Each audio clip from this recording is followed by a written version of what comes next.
Richard Leech, everybody.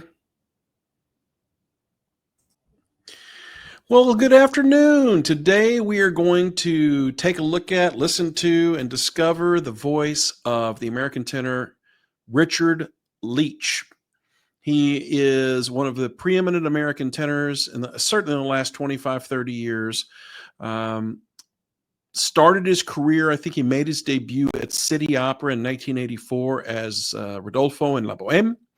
And it was a meteoric rise to the very top of the profession, almost within the 3 or 4 years, he's singing at the Met, he's then singing at Chicago Lyrics, San Francisco, La Scala, Vienna Staatsoper. I mean, you name the big opera house.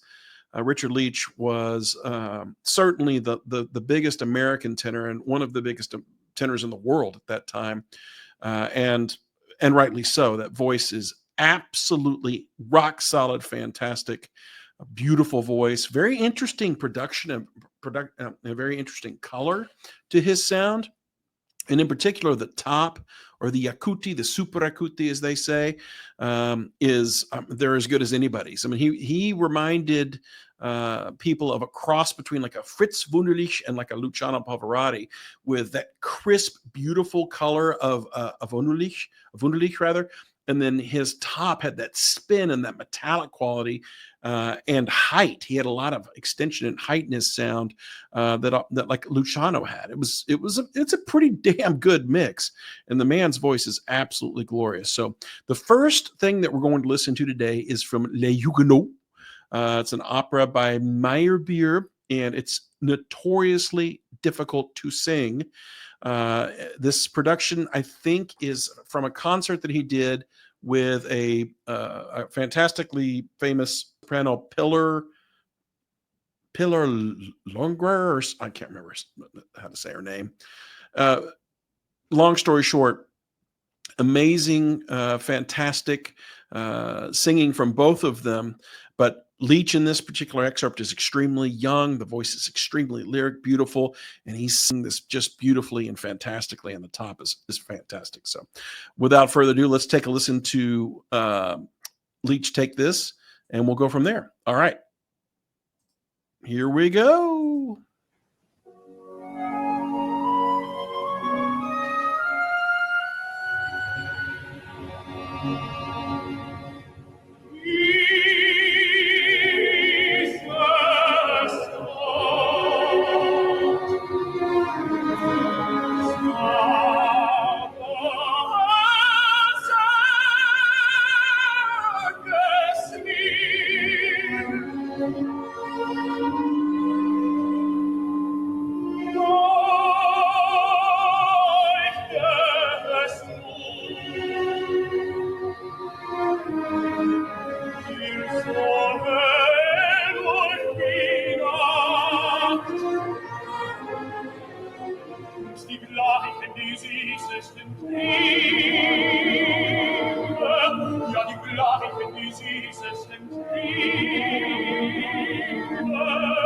Sind in mir nun erwacht, nun erwacht.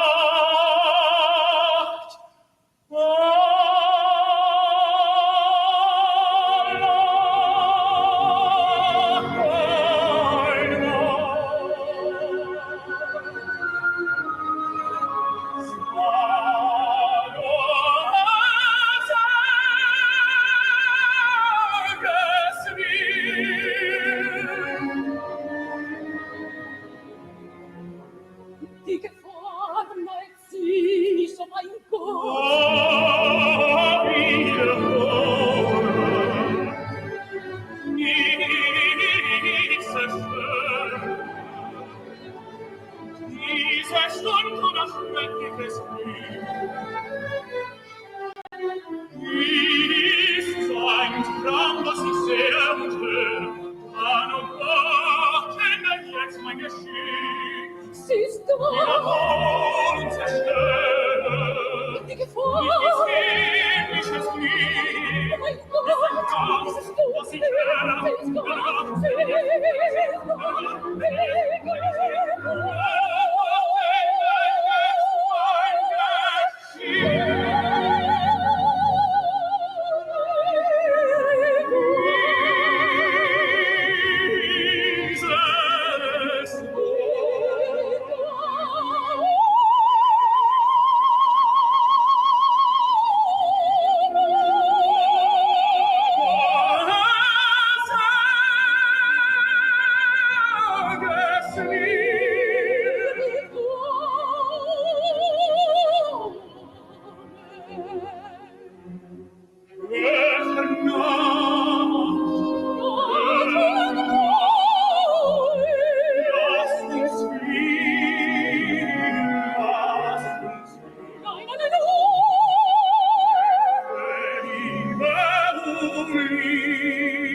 So there you go. So as you can see in that excerpt, he's just got all the extension in the world. That voice is light, lyric, beautiful.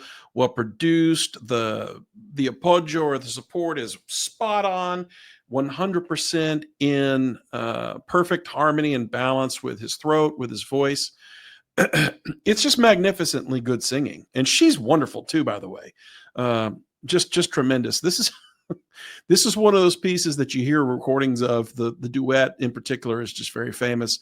There's not that many people that could do this. It's just so high and so difficult. So beautiful job. Leech was incredible. So, all right, now we are going to move on to Rigoletto, which I believe he sang at, he sang all over the world, but this particular recording we're going to take a look at is from New York City Opera. And this is kind of where he announced himself on the world stage in a televised production that was absolutely fantastic. He's a great Duke, just incredible. And so I'm going to play a couple of excerpts from that, and then we'll stop and comment after the fact. Oh, take it away, Richard Leech as the Duke.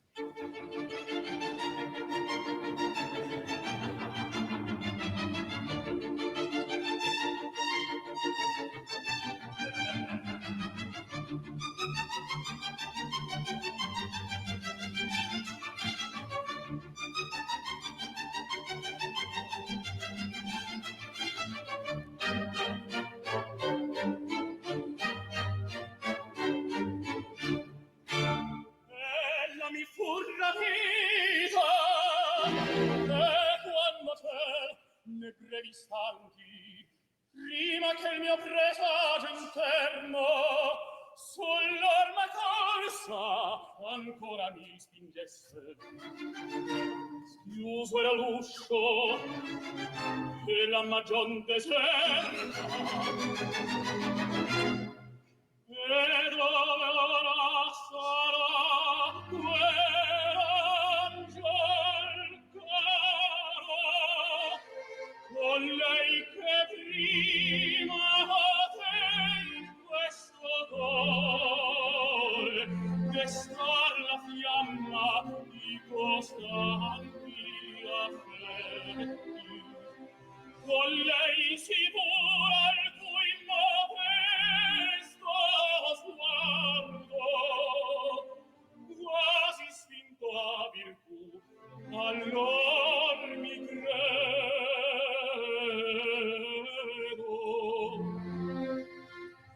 ella mi fu rapita e chi l'arriva ma ne avrò vendetta. Lo chiede il pianto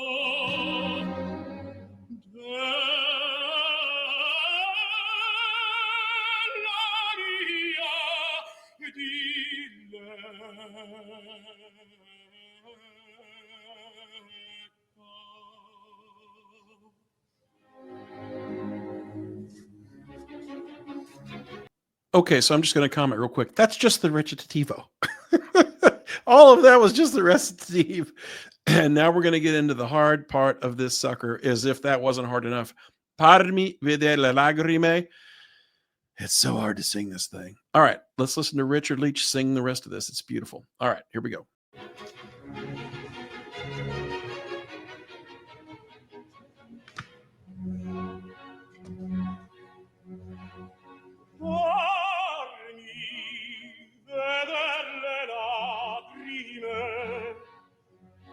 Scorrenti da quel giglio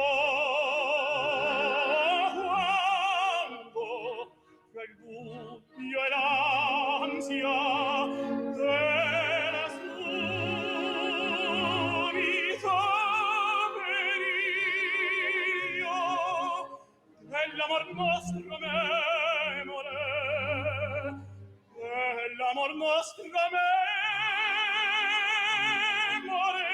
il suo qualchier chiamo.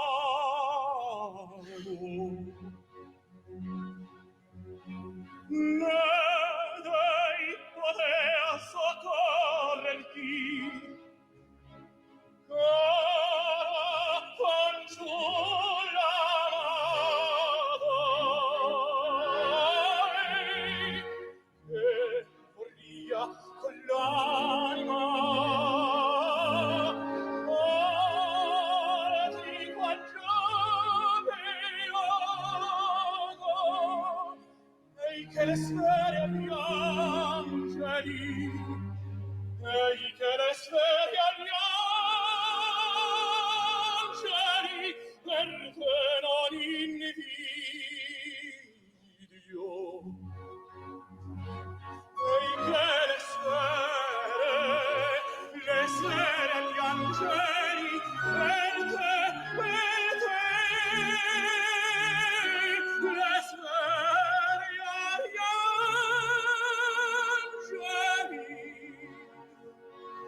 Yeah, there you go. That is pretty damn good, and a really good example of where he was at that time in the late 80s. He was about as good as it got out there. I mean, he was a young, on the come, really, really hot um, in the opera world, and was very much in demand. I mean, he looks great on stage. He's a great actor, and that voice is really beautiful. It's an interesting technique for me. Listening to Richard Leech, I've never met the man. Would love to meet him and talk to him about his vocal technique, etc. But it's an interesting technique, and I'll have some more commentary about this in a little bit about that. But it's different than that of like a Björling or a Krauss, where it's trying to be very heady and very buzzy and up here, and Salut d'amour, all like this. It's more like it's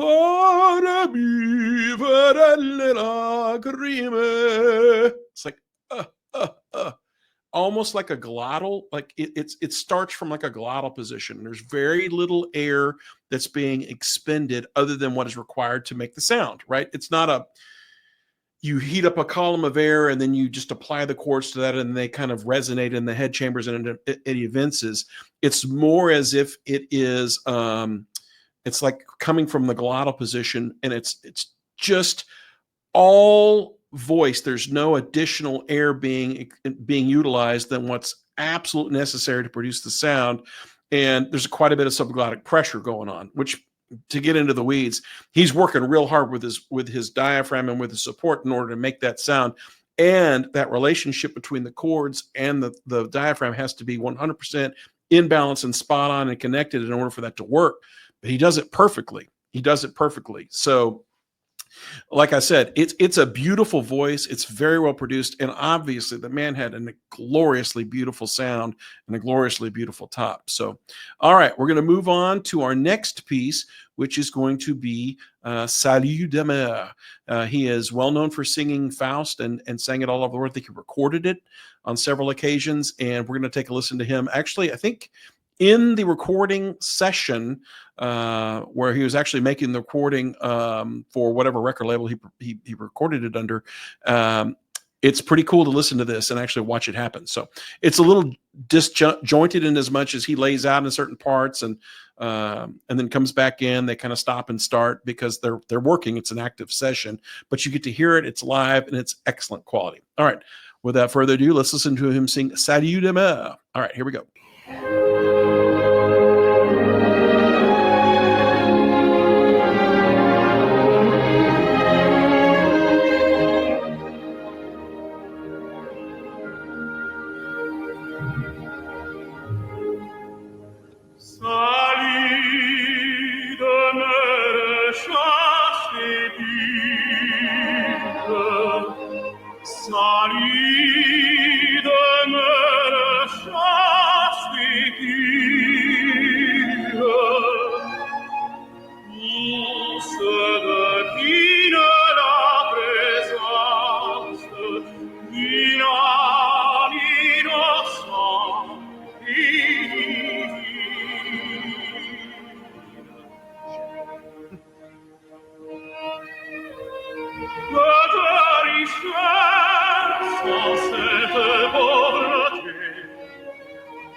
Okay, so I'm going to skip forward because they stop right here and go back and forth and talk about, some notes they want to make on this recording or whatever. So I'll skip forward when he comes back in, and then we'll finish the rest of the aria. There's a couple of things that are missing here, but you get the gist, and it is live, or it is a live recording of a recording session. So, all right, let me skip ahead real quick.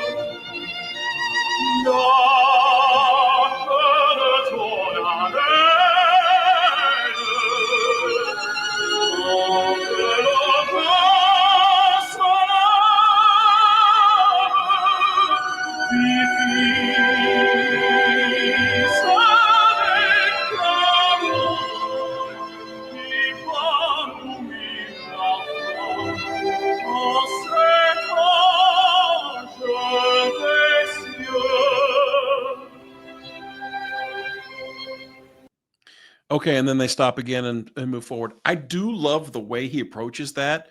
This is a notoriously difficult passage, actually, because you're popping in and out of the passaggio, and you don't want to disrupt the line, especially in this aria and this particular style of music. Everything's got to be seamless and sound exactly homogeneous, for lack of a better way of putting it. So when he sings, "Oh nature, c'est là que tu l'as fait si belle, c'est là que cet enfant dormi sous ton aile a grandi sous tes yeux." That's all very well lined and in proper color and in proper fashion for this aria. But in particular, I love the way he sings the La he kind of expands that a little bit, and then he doesn't make any bones about like swooping up to that A and trying to like make it bigger than it is. It just stays right in line. It's perfectly colored. It's gorgeous. He's a fantastically good singer, especially in this particular repertoire at this particular time. He was about as good as it got at that time. He was the world's preeminent tenor at that time, I think, in my opinion. So, all right, let's listen to the end of the aria with the big old fantastic high C. Let me get to that spot and I'll cue it up. He's going to start. We're here with Où se devine la présence, and he's going to go. All right, I'll let him do it. He does it much better than I do. Here we go.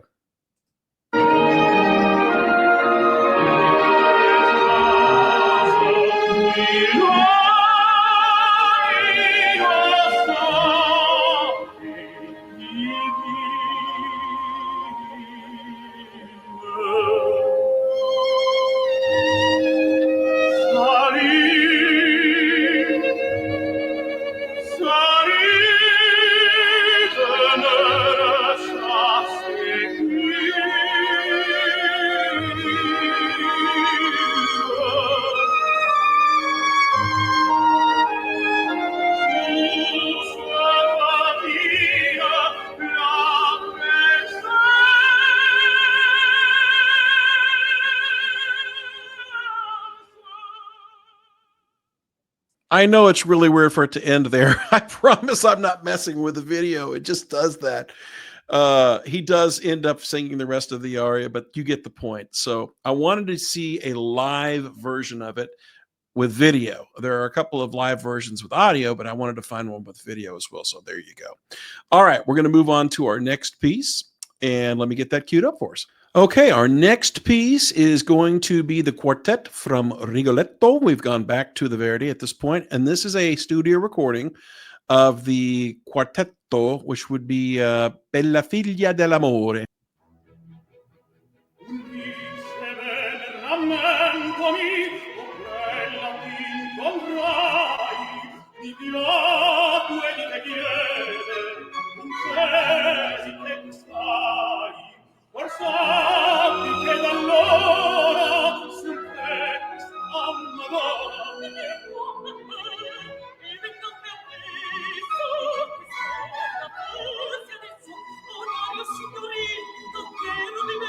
Sì, un mostro sono.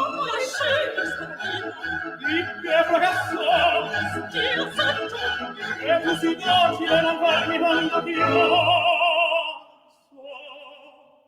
Ogni saggezza chiudesi nel gaudio e nell'amore. La bella mano candida. Scherzate voi, signore. Non ho. Son brutta. Abbracciami. D'amore attende. Ti piace canzone? Non ti vuoi sposare. Ti voglio da amare le figliuole. E non ti basta ancora. Amare le figliuole.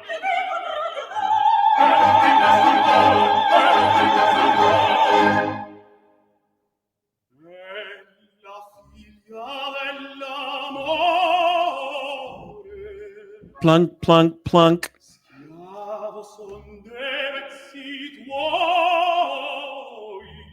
Plunk, plunk, plunk. Okay, I'm done.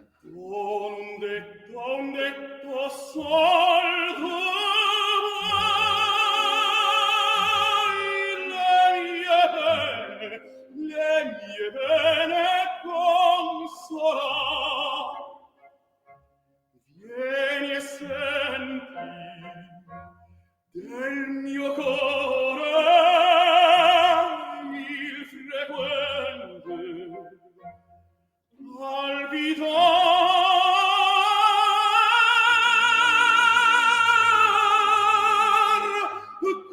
con un detto sol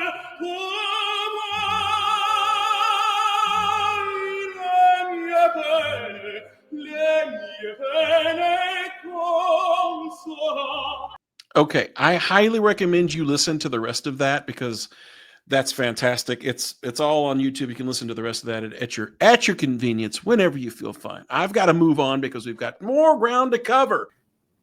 Okay, and finally, here is Leech singing Rodolfo's Che gelida manina from La Boheme, just prior to his Metropolitan Opera debut. This is from the Richard Tucker Gala in 1988. I think he's 31 years old here, and he is in fantastic shape. Voice is beautiful, glorious.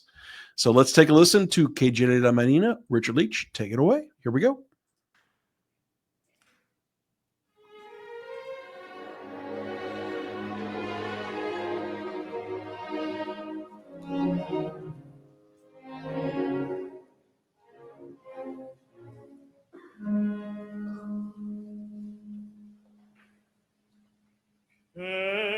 Gelida manina, se la lasci riscaldar, cercare che giova, al buio non si trova.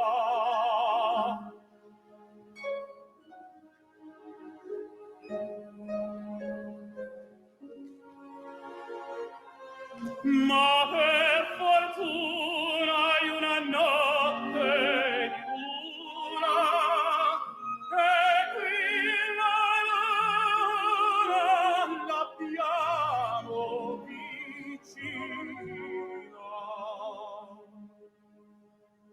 Aspetti, signorina, le dirò con due parole chi sono,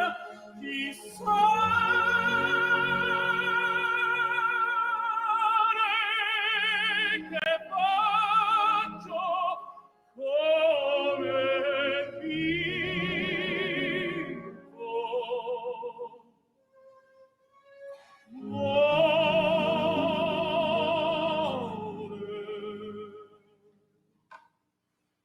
Chi son?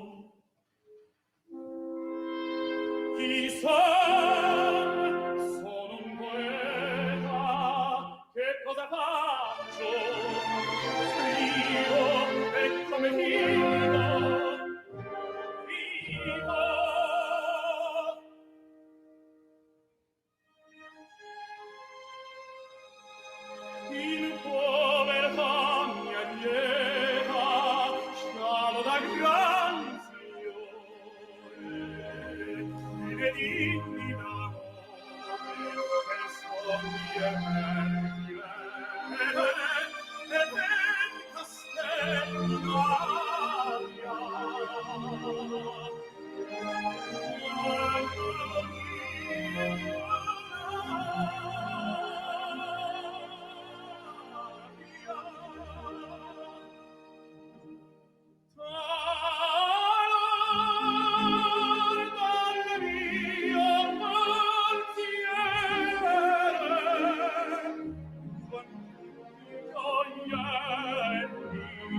Con voi l'ora per I miei sogni usati e I miei sogni miei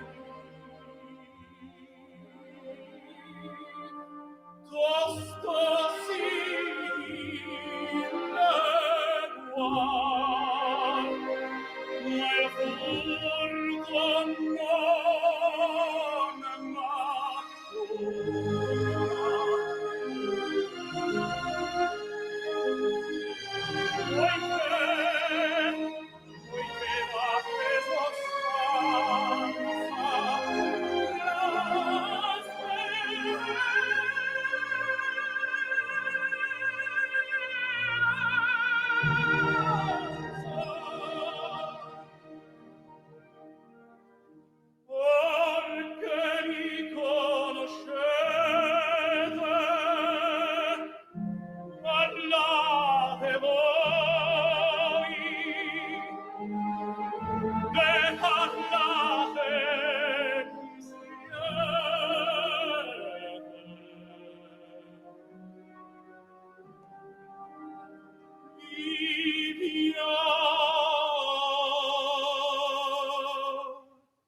Well, there you go. As you can hear, I mean, it's clearly just a beautiful voice. It's very, very just clean, easy access to the top, beautiful, beautiful top. Very idiomatic to him and the way he sings. And like I said, he's got such a tie between this and the appoggio. Everything is like in perfect balance. So there's no additional breath being utilized to make that sound other than what is required to reach each pitch, reach each phrase, etc. So it's not like a hooty sound, like a lot of tenors will be very hooty, or maybe sing from this position, and like in povertà mia lieta, kind of like one of those. His is in povertà mia lieta, shadow da gran signore. I mean, that's a very poor imitation of what he's doing, and obviously he's got much more clarity and color in the way he does it, but that's more what's going on there as far as how the sound is being emitted. The efficiency in that voice is just amazing. It's crystalline. It's beautiful. And I love his singing. I think he's one of the finest American tenors of the last 30, 40 years. And there for about a 10-year period, he was about as good as it got. It was maybe the best tenor on earth for about a decade. And incredible. So I hope that he actually sees this video and knows that people love his singing and have enjoyed his voice.